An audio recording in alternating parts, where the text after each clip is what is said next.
าธุเด้ออันว่ากายานี้ให้มีแต่ความสุขสัพพทุกแนวใดให้หลีกหนีไกลเว้น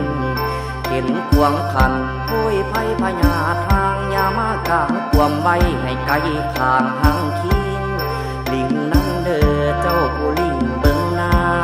ำคงใหญ่ทาลาให้กายาสุ่มเย็นขอเข็นให้จอยพาสัตว์ลอยในน้ำลอยไปสะลอง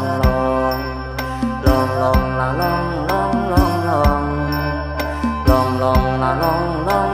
ลองอย่าได้มีขัดของขาทางวางใดแสงเทียนไตใส่ส่องนำทางว่างผาศาสตร์ลงลอยลงไหลใน